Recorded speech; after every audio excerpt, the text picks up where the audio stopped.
Hi అందరికీ welcome back to our channel. బ్రేక్ఫాస్ట్కి సింపుల్గా టేస్టీగా హెల్తీగా ఏం చేయాలని ఆలోచిస్తున్నారా? అందుకే ఈరోజు మీకోసం వెజిటేబుల్స్తో కలర్ఫుల్గా ఫ్లేవర్ఫుల్గా సాఫ్ట్గా ఉండే రవ్వ కిచిడి ఎలా చేసుకోవాలో చూపించబోతున్నాను.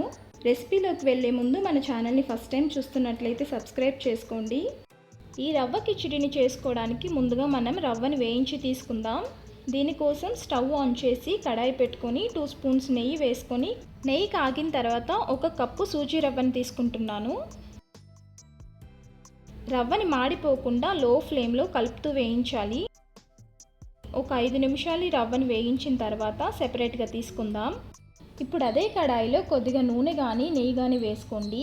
అది కాగాక 1 స్పూన్ మినప్పప్పు, 1 స్పూన్ పచ్చిశనగపప్పు, 1 స్పూన్ ఆవాలు, కొద్దిగా జీడిపప్పు వేసుకొని వేయించాలి.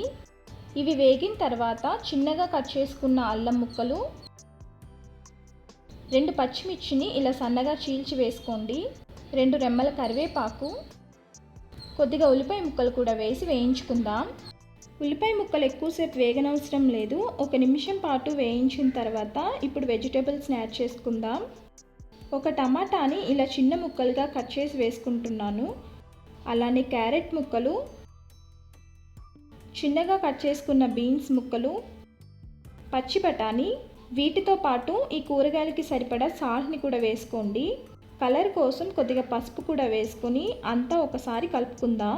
ఈ వెజిటేబుల్స్ని 2-3 నిమిషాలు ఇలా ఆయిల్లో వేయించుకున్న తర్వాత ఇవి ఉడకడానికి సరిపడా నీళ్ళని వేసుకోవాలి. నేను ఇక్కడ 1/2 కప్పు నీళ్ళని వేసుకుంటున్నాను. స్టవ్ని మీడియం ఫ్లేమ్లో పెట్టి ఈ వెజ్జీస్ని సాఫ్ట్గా అయ్యే వరకు కుక్ చేసుకోవాలి. వెజిటేబుల్స్ అన్నీ ఉడికిపోయిన తర్వాత మనం తీసుకున్న 1 కప్పు రవ్వకి 3 కప్పులు వాటర్ యాడ్ చేసుకుందాం. అలానే సాల్ట్ని కూడా వేసుకోండి.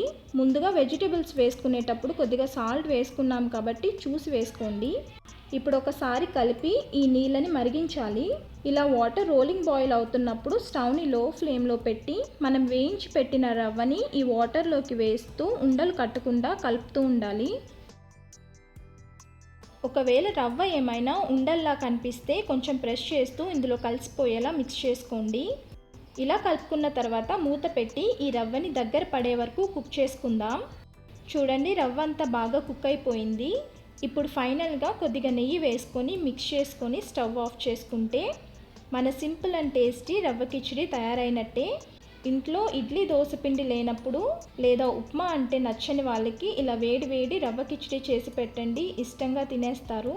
ఈ రవ్వ కిచిడికి సైడ్ డిష్గా పల్లి చట్నీతో కూడా సర్వ్ చేసుకోవచ్చు. మరి ఈ రవ్వ కిచిడిని నేను చెప్పిన ప్రాసెస్లో మీరు కూడా తప్పకుండా ఇంట్లో ట్రై చేసి రెసిపీ ఎలా వచ్చిందో మీ ఫీడ్బ్యాక్ని కామెంట్స్లో చెప్పండి. అలానే వీడియో నచ్చితే లైక్ చేసి మీ ఫ్యామిలీ ఫ్రెండ్స్కి కూడా షేర్ చేయండి. ఇలాంటి మంచి రెసిపీస్ కోసం మన ఛానల్ని సబ్స్క్రైబ్ చేసుకోవడం మర్చిపోవద్దు. Thank you for watching.